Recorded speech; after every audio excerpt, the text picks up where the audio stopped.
Hey, and welcome to another episode of Muscle for Life. Thank you for joining me today. I'm Mike Matthews, of course, and this one is a change of pace. This episode has to do with business and marketing and content creation, which as an author and entrepreneur, I get asked about fairly often, particularly about writing, marketing, and just how to make money in general. And I have written a bit about my story over at legionathletics.com. I have spoken about it here and there on the podcast. I've talked about how the Mike Matthews sausage is made. I've shared different business lessons and the power of creating great content. And those episodes have always been well received. So I thought I would share an interview I did on another podcast, on Nicholas Jensen's Unlimited Wealth podcast, in which I get into all types of juicy tiddly-bits on my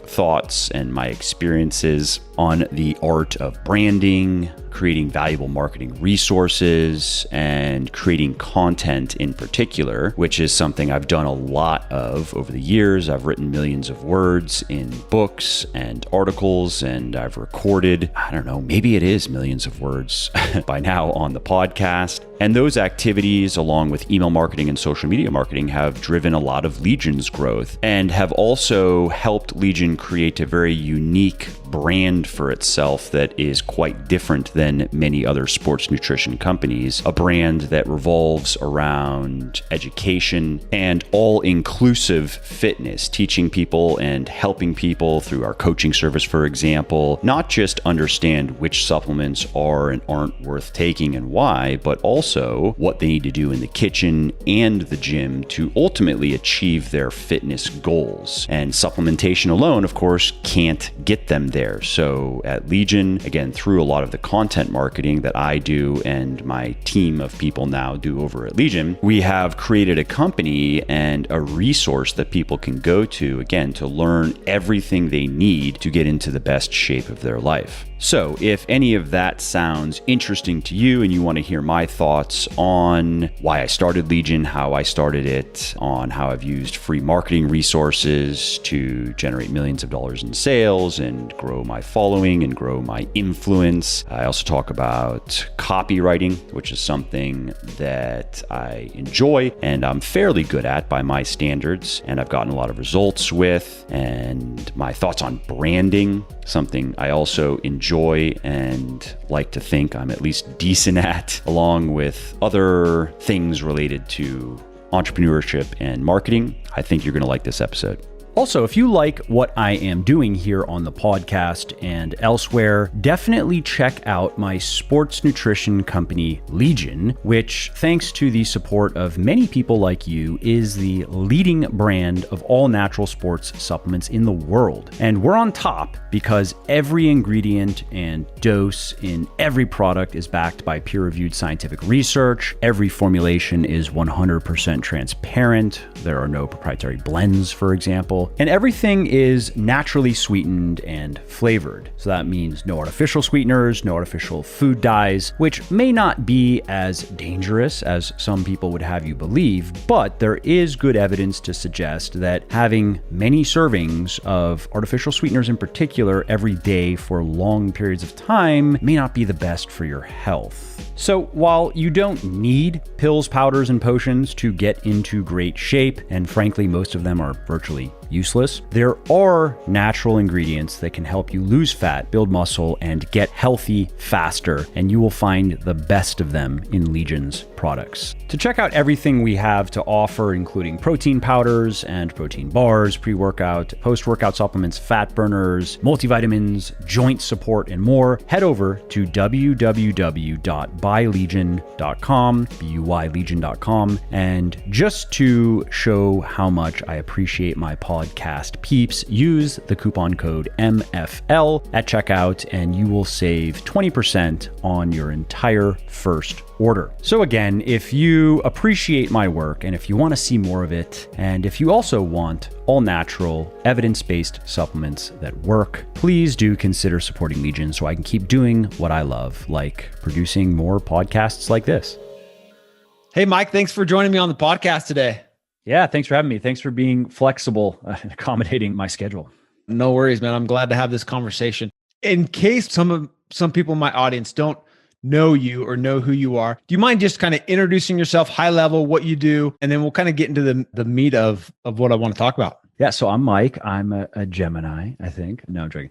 I don't even know. So when people ask me, what do you do? I just usually say, health and fitness things. Like, I have books and sports nutrition, and like supplements, an app and a podcast and things, right? Things. But first and foremost, I would say that, I spend most of my time creating content. So writing articles, recording podcasts, writing books, and touching on many different things related to health and fitness. On the books side of things, I've written several and I've sold over 1.5 million copies now total collectively. I started that in 2012. I started a sports nutrition company along the way, really just to scratch my own itch. If Legion would have existed already back in 2014, that was year one, I probably wouldn't have done it. I probably would have just went to them and said, hey, I really like what you're doing. Do you want to partner with me? And here's what I have, and maybe we can make a deal kind of thing. But that didn't exist. Nobody was doing supplements the way that I wanted to do them. And I knew at the time that I had a website called Muscle for Life, just muscleforlife.com, which eventually just merged into Legion's website. Legion absorbed all of its content and link juice and blah, blah, blah. Because there was just a point where strategically it made sense to do that. But at the time, I had a recommendations section on the website, Muscle for Life, and I was recommending fitness related things, even just some non-fitness related things, books I like, and just stuff I like, really. And I saw through Amazon's affiliate program which I participated in, the money was never all that significant, but I was just curious if people cared. Like, did people even want my recommendations? And it's one thing for people to say they do, it's another thing for them to actually spend money, right? So I saw that people were buying a lot of these supplements I was recommending, even though my recommendations were very lukewarm. Like, I remember the protein powder I was using, I basically was saying, all right, I trust this company. Here's why I trust this company. Here are some lab results. So they're not immunospiking. So that's cool. It doesn't taste good at all. So I wish it tasted better, and it's cheap. And that's about it. Like, that's it. That's the pitch, right? And a pre-workout I was using, I remember I was explaining, I don't really like coffee. If I did, I probably would just drink coffee because this isn't that great of a product. But sometimes I use it. Sometimes I just use caffeine pills. It does have some citrulline. It's about half of what you would normally want. It has some beta alanine, about half of what you'd normally want. But maybe that's better than nothing. And it tastes kind of good, I guess. Like, that's it. So I couldn't really get behind any of these products. I saw that a lot of people were clicking through and buying. So I knew that if I made my own stuff that I actually could get behind and I actually felt enthusiastic about, I didn't know if I was going to have a successful business, but I knew that I wasn't just going to lose my money. Like, I would sell the stuff eventually and whatever, right? And and that was really the impetus for starting Legion. And now it's doing quite well. Did about 20 million in sales last year. I'm getting the final numbers. To be about 19, actually, probably somewhere around there, 19 to 20. We're just doing the final financials. And there's still a lot of low-hanging fruit. We haven't done retail, for example. There's a lot of still e-commerce stuff that we can do. And I really see it, strategically speaking, I see it as a straight shot to probably about 50 million in revenue, just in terms of what we can execute on in the next couple of years. How to go from 50 to 100, I don't know. That I don't know. But, I may get some ideas along the way, depending on what happens. And beyond that, I have a podcast that has done pretty well. And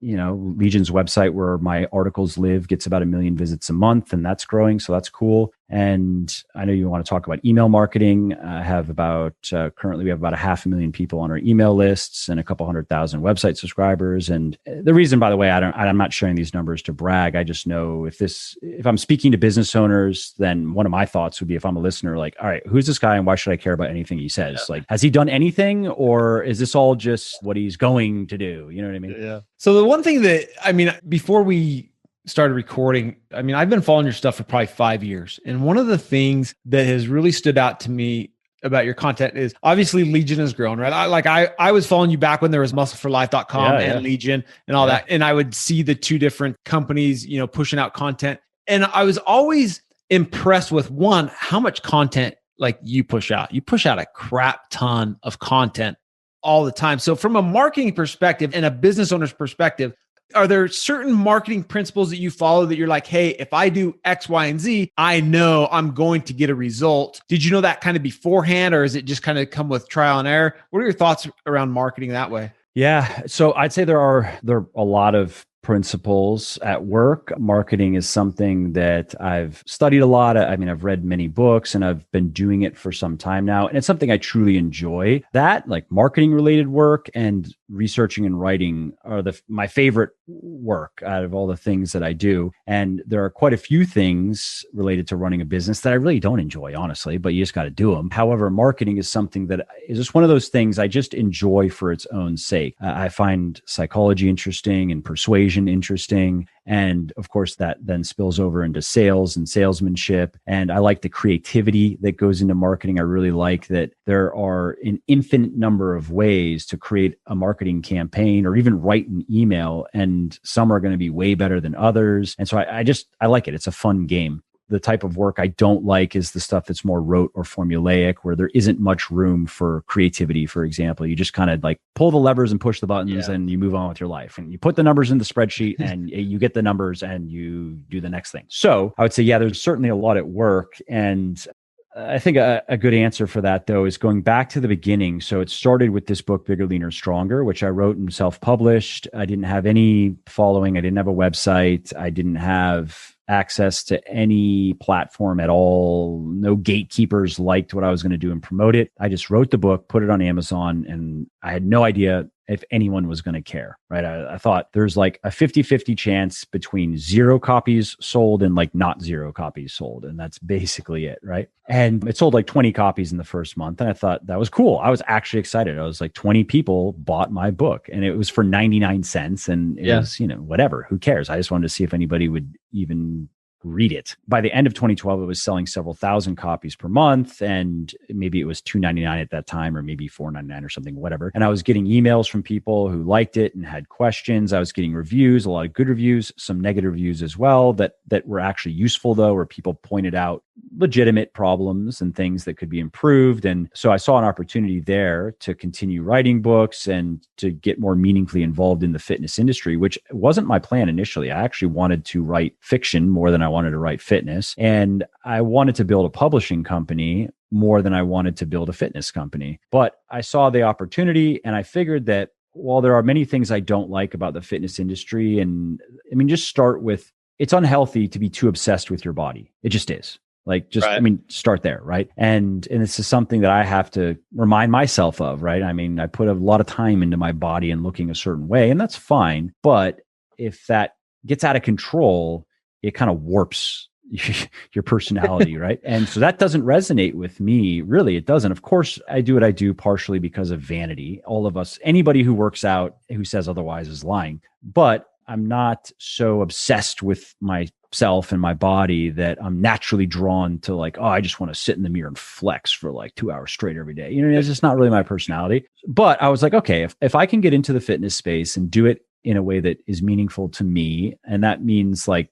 educating people, helping people get into shape, if I can get directly to those people, not have to go via publications and play the bullshit game of schmoozing people and waste time networking to try to like beg to get some exposure. If I can kind of do an end run around all of that, then I'm interested. That sounds like fun to me. And so that's why I decided to go all in on it and write more books, start Muscle for Life, which was really just a glorified blog at that point, and write a couple long form articles per week.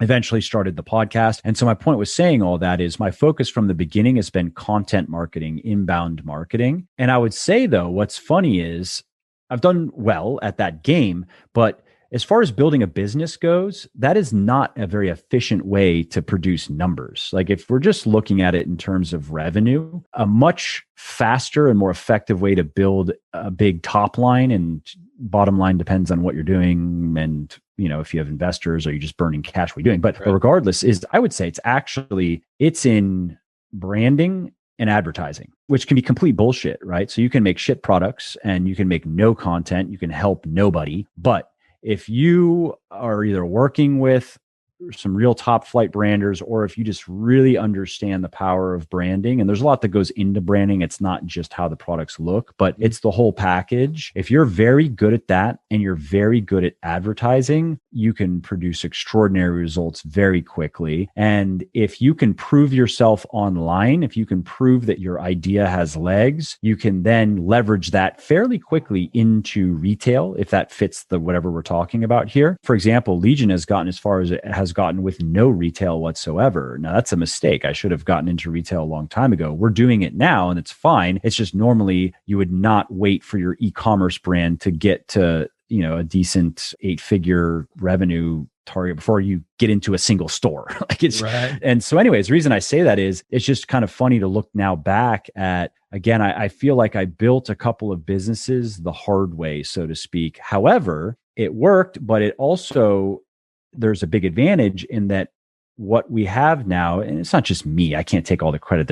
There's 35 of us. And so I don't mean to say that I'm the only person. What we have though now is very resilient, and there are a lot of metrics that are very, very good in terms of customer retention and lifetime value and just engagement with people. And a lot of people have appreciated, and it sounds like this is something that has made an impression on you, have appreciated the work that goes into what it takes to do it via content marketing versus spending a bunch of money on very slick branding, right, very slick advertising, and just, straight shot to whatever millions of dollars a year in sales. But it's very hollow for somebody who's a bit more sophisticated and sees through it, Yeah, because if you look at what you're talking about, you own the distribution channel, right? Like you say, there's easier ways to do it, or maybe I could have done it differently. But at the end of the day, you're directly to the consumer, and you've got the relationship with your consumers. You own that distribution channel.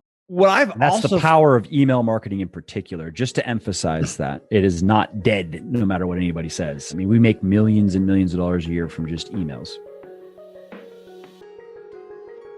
If you like what I'm doing here on the podcast and elsewhere, definitely check out my sports nutrition company, Legion, which, thanks to the support of many people like you, is the leading brand of all natural sports supplements in the world.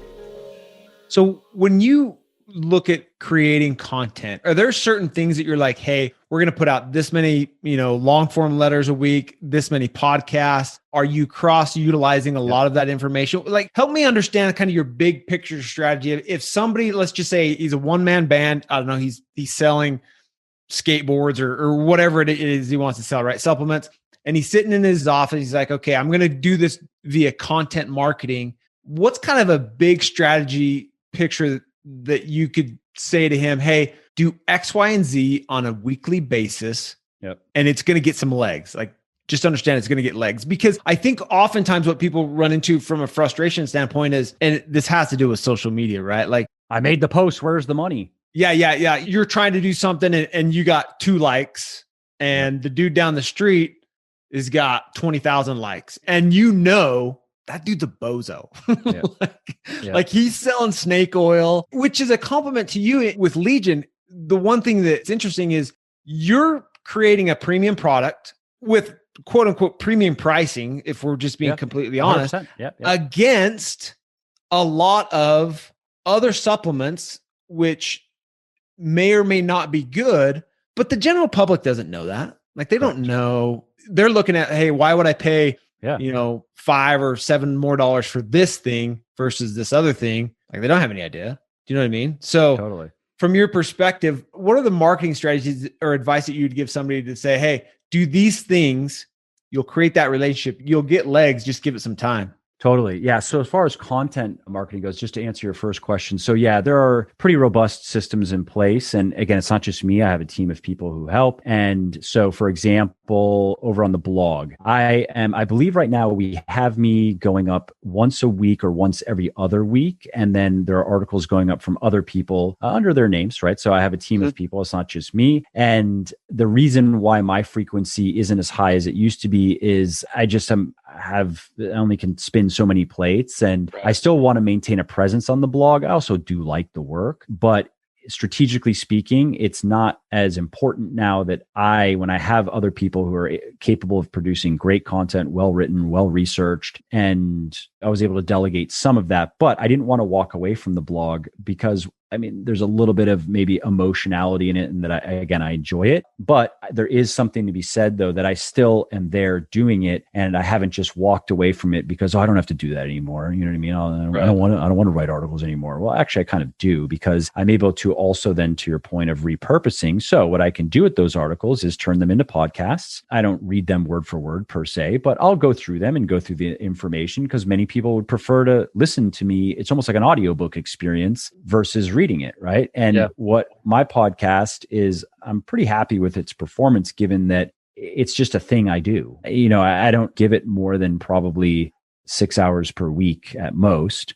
And in terms of plays, so I'm on Anchor, and it was at like 700,000 a month on Anchor, and probably another 100,000 a month on YouTube. Then Anchor like updated the software that they use to validate plays. And then the plays apparently actually have been more like 400,000 a month or something. It didn't change in terms of rankings. They were just saying, yeah, you thought you were getting that, but it was actually, I'm like, fine, whatever. But it cruises in the top 10 to 15 fitness podcasts on iTunes, which is cool. So it's worth the time in terms of I am reaching enough people to warrant the opportunity cost, which has been something that I've had to be more and more cognizant of as things have grown. I can't, quote unquote, unfortunately, afford to be as not thoughtless, but to be, I do have to pay attention to my time more closely than previously, when it didn't matter as much. I could justify taking swings on things because I didn't have anything else that is clearly better that I can go put my effort into. And now that's just not the case. So I do have to continually justify, what am I doing? And does it make sense that I'm doing this? Should I really be doing this? What's my overall objective here, right? And the podcast definitely still makes sense. And so I can repurpose articles to podcasts. I can repurpose articles to social media posts, captions, which I mostly use my social media for education anyway. So I have a photographer who comes with me to the gym a few times a week. We get footage and pictures and things, and then I can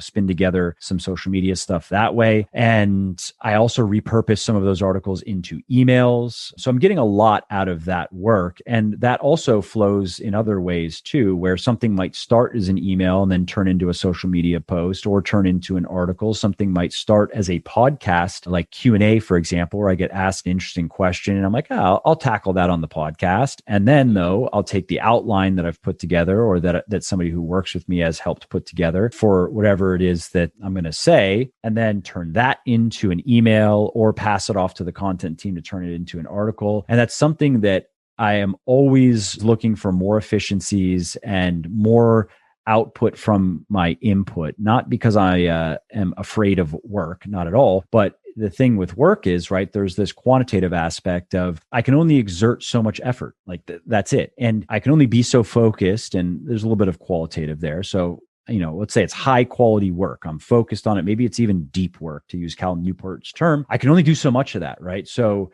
how do I, though, take each erg of effort that I'm putting out here and get the most return on it, right? And so that also, I should mention that my work on the blog and on the podcast, on the emails and social media also informs my writing of books, where I'll take stuff and work it into books. It's not just like, okay, copy paste, but take ideas. Okay, I could put that in this. I'm always working on the next book. And then sometimes the book material will then drive. I'm like, oh, this chapter, half of this chapter, or maybe a third of this chapter would actually make a nice article or make a good email. And so cross-pollination is a big part of what I do in particular, because I have my hands in many different things and I'm trying to make as many of those connections as possible. So to answer that first, I don't know if you want to follow up with anything on that before I talk about. The one thing that, as you talked about that, something that came to my mind is, and it kind of goes back to your previous comment about branding. So you create a ton of content, your team creates some content. Legion is the actual brand. But do you think, from what you produce, do you think that people are more attracted, inclined to do business with Legion because they feel like they have a relationship with Mike? Or do you think that Legion's brand could stand on its own, for, not to be callous, but for lack of a better term, if you got hit by a bus tomorrow, could Legion still stand, or is it more of a Mike Matthews brand? Yeah. Is it Mike Matthews supplements or not? Yeah. Yeah, it's a good question. So I know for a fact that one of the major reasons many people buy is because they have come across me in some capacity and they've liked what they've seen and trust me to some degree. That could be books. It could be any of the things I've mentioned. So that's certainly a big factor. However, at this point, Legion is certainly a brand unto itself. And there are a fair amount of people, especially from Amazon, where everything's a commodity, they just find Legion's protein on Amazon, like, oh, it looks nice. They try it and they're like, oh, wow, this is really good. And then they're inclined to like actually check out the company. So it goes both ways. I'm not sure in terms of, I'd have to actually like go digging into data to give you maybe an estimate of like, oh, 60% this and 40% that. I'm not entirely sure, but it is a bit of both. And one of the nice things about content marketing is if I go get pancaked, that the work that I've done lives on. I mean, like, I sold about 220,000 books last year, and that's not like, it's not like I'm in Amazon's machine pushing the make sales button. I have systems in place and I have people who work on that, and they're always pushing more ads and doing all kinds of things. And the articles that I've written, they live on in Google, and we work with Neil Patel's firm, which I would highly recommend we work with his SEO team in particular. And I mean, full disclosure, Neil is also a friend, but his team is really good, and I'm really happy with the results they've been getting on the SEO front. And so the articles that I've written years ago, now we also do a good job updating articles. So that's part of our strategy. We have new content, and you had asked this. So we have a very specific schedule. It involves a certain number of new articles per week, a certain number of updates per week, and how we choose the new and the updates is not complicated. Actually, you could learn probably all of this stuff over at Neil's website. Like, he has a trillion articles, and it's a lot of really good information, and it's the basics. And that really is it's like fitness, right? Most of the gains you're going to make really just come from the fundamentals, not the fringes. Understanding energy balance and macronutrient balance and volume and progressive overload, intensity, and so forth. And all the fancy stuff, maybe it does things here and there, but I've really tried to focus well on just executing the fundamentals. So, as far as Legion's brand goes, there is certainly a key man risk if we're talking about, like, if I was talking to a VC or a PE guy, right? And that's true, but we are mitigating that. And there's some simple strategic things we're going to do as well. We're bringing in it needs to be the right people. They need to be a really good brand fit, but the more celebritized individuals I have, so long as they fit the brand associated with the brand, the more I can say that it's not just Mike Matthews supplements, Yeah, that totally makes sense. Going back to your comment about marketing, Neil Patel's website, is that kind of where you get most of your marketing knowledge, is from books and articles? Because I've heard you talk about in the past, kind of bagging on, if you will, masterminds. And I don't know if you've actually mentioned business consultants and things like that, but I'm curious, like, where do you gather most of your knowledge and information? Is it from close acquaintances, or is it books and websites? So it's mostly books. I enjoy books the most. Articles can be okay as well. It just depends.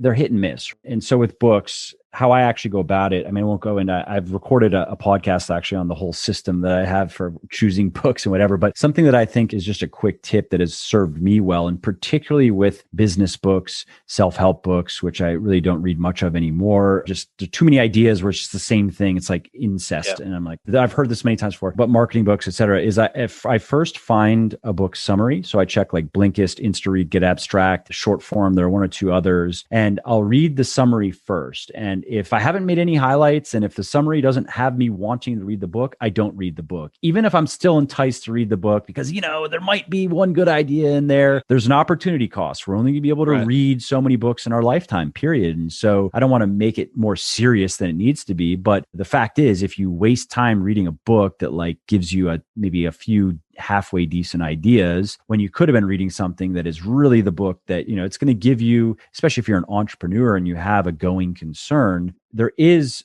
value in ideas if you can also execute them, right? I mean, you might get that idea that is your next $1 million in revenue just because you read the right book, and you might never get that idea if you didn't read it, right? So I'll go to the summaries first. And if there are no summaries, I'll try to find some sort of review online. I just want to get an idea of what's in this book. And it's obviously there's a bit of an intuition involved of like, okay, so given what I'm looking for, where I'm at, what I know, what I don't know, but at least I'm aware I don't know. And then, there are unfortunately also the unknown unknowns, the things I don't know that I have no awareness of. Is this a book I should read now? And I have a genre rotations, personal and work, and I flip between them. So I'll read one or two on my personal genre rotation, and then I'll move over to my work and read one or two, and then move to the next one down, the next one down. So I force myself to read broadly, essentially, and not get too pigeonholed, or I'll just end up reading nothing but like history books and conspiracy books or something. I work through it, and I always find something that I'm interested in that fits the genre. But as far as marketing goes, there is a lot of good information out there, though, and some resources that I'd recommend outside of books, and I can share a few books as well, but would be Neil Patel's site. Backlinko is a great resource for SEO stuff in particular. Digital Marketer has some decent stuff. I think Ryan Deiss has voice problems. Like, he just doesn't connect, at least with me, even though he has a good team and I like some of the things he's doing. There's just something off about the voice and the brand that doesn't make me really want to give him any money, and I wouldn't want to hire his company for anything, but he does have some good information. Yeah. And so those are some free resources. Again, Neil is a really outstanding resource because, the amount of information really that you can find on his website and on his YouTube channel is outstanding. And what also is cool about Neil is he walks the walk. Like, this isn't just him swiping other people's articles and talking about things that he has no experience in. He's been in this game for a long time. I don't want to make this a big pitch about Neil, but I do think it's worth mentioning that I know firsthand, because I know from the inside his business and his other businesses that he's had and what he's done. He's personally been involved, and also outside of his own businesses, he has been invested in many, many businesses. He's seen a lot and he has been involved in a lot. And that gives you a unique advantage when you're creating content. And even though he has a team who works with him, of course, but he's able to, again, lend it that firsthand, like, this actually does work. You know what I mean? As opposed to things where you've never done it yourself. You don't really know if it works, but you're making it sound like it works. So there's that. And as far as books go, there are many good books. Some ones that I actually have them on a spreadsheet because I get asked this fairly often, and I just kind of copy and paste. I say, hey, here are some books that I've read in the last, decade or so that have stood out to me as useful. There's Scientific Advertising by Claude Hopkins, a classic, simple, short. I think everybody should read it. It's not going to blow your mind, but it has good information. The 22 Immutable Laws of Marketing, a lot of good information there. Influence and Persuasion by Cialdini. Positioning by Reese, Breakthrough Advertising by Eugene Schwartz, although that's a bit of a sophisticated book. I wouldn't say that's necessarily for newbies. Tested Advertising Methods, Robert Collier Letters book, again, classics, How to Write a Good Advertisement, I believe Victor Schwab, I think was his name, recommended highly. The Ultimate Sales Letter by Dan Kennedy, as well as Dan Kennedy's other stuff, very good. And then Joe Sugarman's stuff, Triggers, was good. And again, this is kind of a list I just cobbled together, and I probably should refine it now that I'm saying these things, but it's not a bad, if people were to read those books, I would say that they certainly now have come across enough of the fundamentals and enough information and even the tactics to effectively sell something. So content marketing, it's fairly new, right? Like, we're talking like within the past 10 years, probably it's really ramped up the past few years. But one of the things you hear a lot is the imposter syndrome.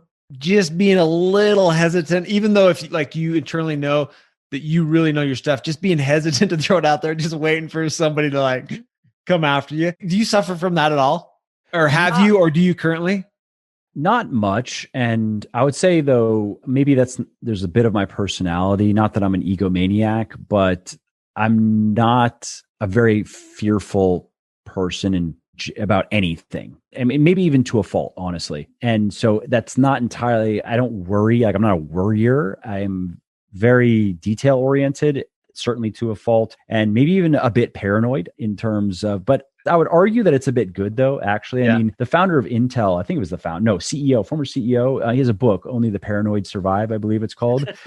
And it's a good book. It's a good business book. And he is explaining about, you kind of have to be a bit paranoid and how that plays out in business, and why you always have to be looking to where you're going next and where your weaknesses are and what could go wrong. And you never want to just kind of phone it in or try to walk it through, right? So that's probably one reason why I haven't suffered much from that. And then there's also, though, I think there's something to be said for, and this is advice that I have for people regarding that, is one, make sure you actually do know what you're talking about. Like, don't bullshit yourself. If you don't know what you're talking about, then maybe you should go find out. Maybe you should go read and do. Let's start there. So you actually do have something to share, and it's not something you've just copy and pasted from somebody else, right? Now, I'm all for swipe. I understand that is like marketing is mostly just stealing other people's ideas and putting them all together in a new way. And that's creativity, period. And that's art. And I understand that. If it's one person, it's unacceptable. If you stole from 20, it's, hey, that's research, right?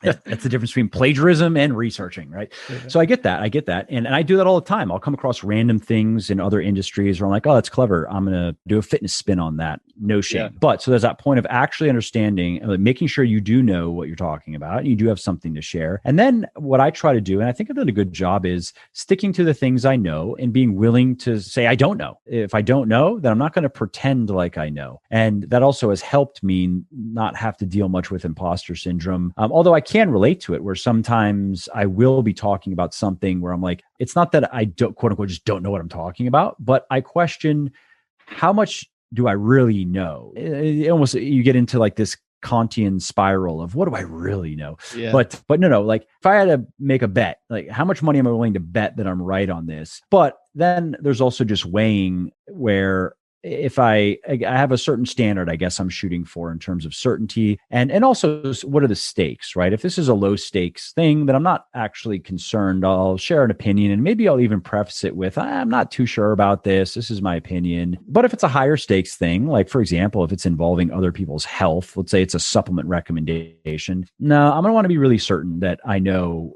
what I'm talking about, or anything related to like what people are going to be doing with their bodies. And so I get asked questions all the time that honest answer is, I'm not sure. I haven't looked into it enough to make a recommendation, and I'll try to point them to a good resource. Now, I'm getting asked a lot of questions that I am able to help with, because most of the people who find me are not advanced, like bodybuilders, you know what I mean? Or advanced triathletes or something. And so, those are my thoughts on imposter syndrome and how I've dealt with it. Interesting. Mike, this has been an awesome conversation. Like I've said, I followed you for your content for probably 5 years in the health and fitness space. That's just something I'm just naturally kind of like. I've read a lot of I think I've read 3 of your books: Bigger, Leaner, Stronger, 1.0, 2.0. Little Black Book of Motivation. Like I've read it all, right? But as much as that's helped me, like from my audience's perspective, like they have to understand the information that you've provided has helped me become a quote unquote amateur lifestyle bodybuilder. Do you know what I mean? Like I'm a little bit of an amateur gym rat, but from a business perspective, as I followed you, I'm like, man, this is super impressive. Like I really enjoy kind of the way that you lay content out and things like that. So if people want to follow you, if they want information on how to become, healthier, lose weight, gain muscle, bigger, leaner, stronger, if you will, what's the best way for them to connect with you? I would say probably email, honestly. Mike, to directly connect, Mike at Muscle for Life. I just kept that email, even though the website got rolled into Legion. It was out there so much. I was like, I'll keep the email, Mike at muscle4life.com. It might take me, a week or so to get back, but that's the most reliable way. Instagram DMs are a bit temperamental. Sometimes they work well, sometimes they don't, although that's another way, Muscle for Life Fitness. And so for directly connecting, and then otherwise my hub is just legionathletics.com. And I realized, let me just quickly make a comment here before we wrap up, that I don't want to leave people hanging with this. Where do I recommend people start with content marketing? I got off on a tangent and didn't actually even answer the question, but it's a quick answer if you have a minute. And it's just, I would say, start with what you enjoy doing, what you can consistently do, similar to training, right? So like if you have the most scientifically optimal diet or the most scientifically optimal training program, but you don't like it and you can't consistently follow it, and you kind of just dread every meal or every workout, it's not for you. period. Even if what is for you is something that is less quote unquote optimal or efficient, it doesn't matter because fitness is forever. We're playing the long game here, and you can get there. Let's say you could reach your goals in 3 years. Maybe it doesn't take 3 years. I'm just using an example with the most optimized programs that you're going to hate. You're going to hate the entire process, or you can get there in 4 years or 5 years and kind of have a good time and enjoy it. It's a no-brainer, right? So similar with content production, I would say start with what you enjoy doing and what you're drawn to. Don't try to force yourself to write, for example. Don't try to force yourself to make YouTube videos. I don't like YouTube videos, for example. I mean, I may end up doing it, so I may end up breaking my own advice and see how it goes, but I'm not drawn to it. I'm just not. I would much rather just sit and work on an article all day than like sit in a studio figuring out a YouTube video or in the gym or whatever. Again, I still may end up doing a bit more of it this year or next, but I would say, especially if you're new to content marketing, you have different options. You can speak. So you have a podcast as an option. You can write if you want to write. But again, I would say the reason to write is if you enjoy at least some of the process and at least enjoy having written, kind of like working out, right? We're not going to always enjoy every workout. It just doesn't happen, but we'll always enjoy having worked out. And that's enough for us to push through the shitty workouts and do it anyway, right? So I'd say very similar with writing. It's not always fun, but if you really don't like it, then I would say don't do it. So find what is your medium that really resonates with you.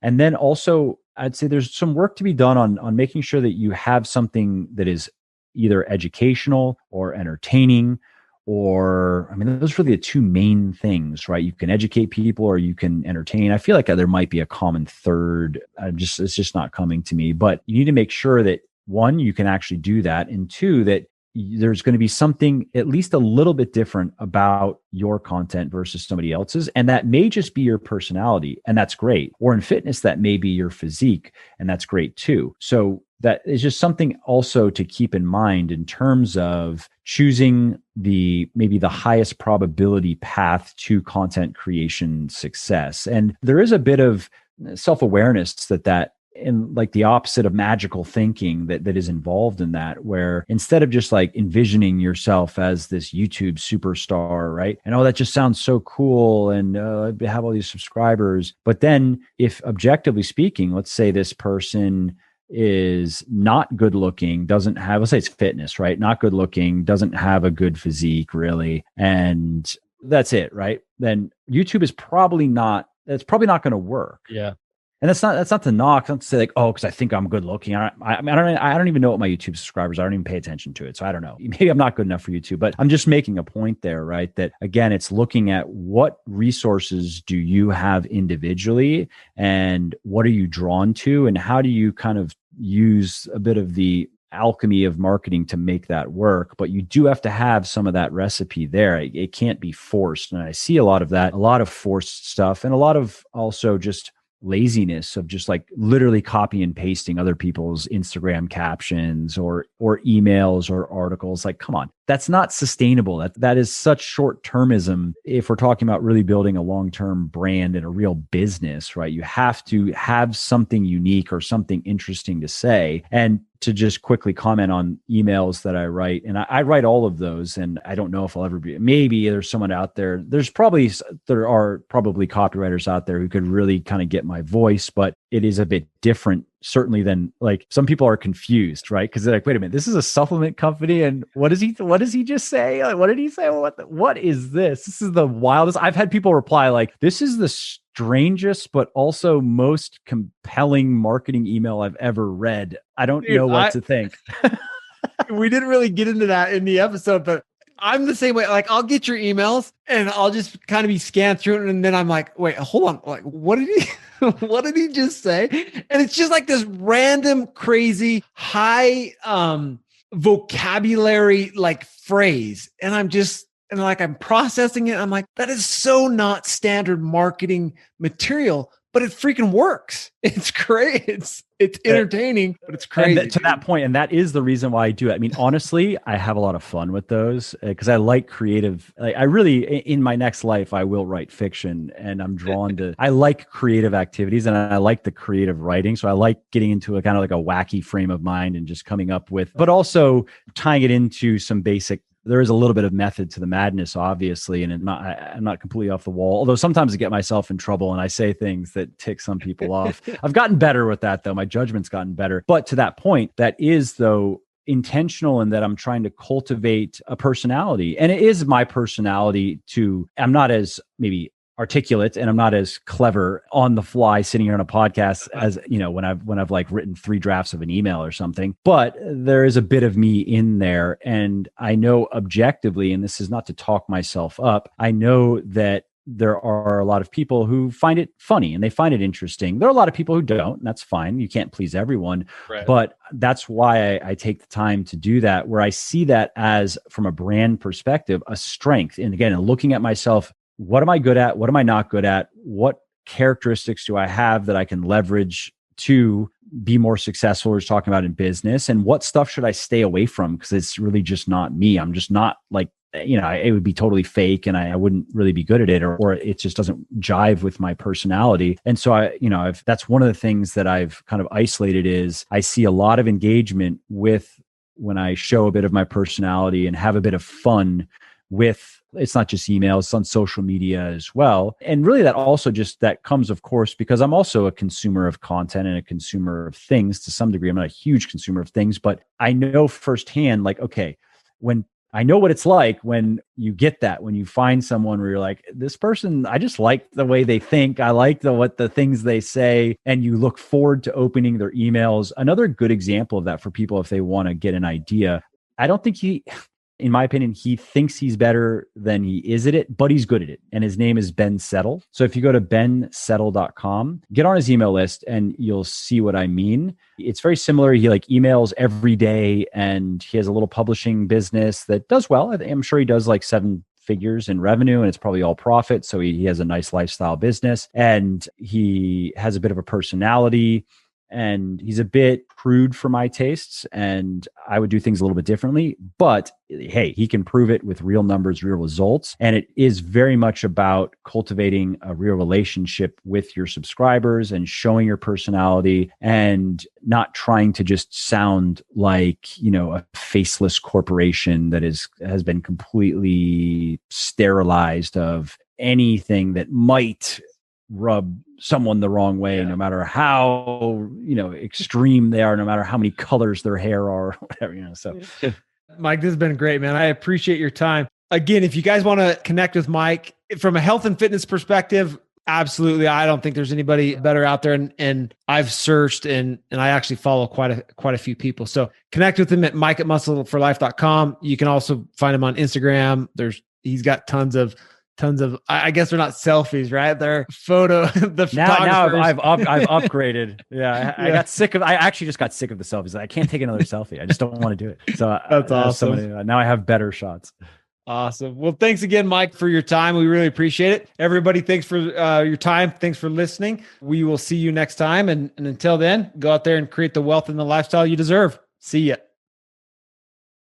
All right, well, that's it for this episode. I hope you enjoyed it and found it interesting and helpful. And if you did, and you don't mind doing me a favor, please do leave a quick review on iTunes or wherever you're listening to me from, in whichever app you're listening to me in, because that not only convinces people that they should check out the show, it also increases search visibility, and thus it helps more people find their way to me and learn how to get fitter, leaner, stronger, healthier, and happier as well. And of course, if you want to be notified when the next episode goes live, then simply subscribe to the podcast and you won't miss out on any new stuff. And if you didn't like something about the show, please do shoot me an email at mike@muscleforlife.com, just muscle, F-O-R, life.com, and share your thoughts on how I can do this better. I read everything myself, and I'm always looking for constructive feedback, even if it is criticism.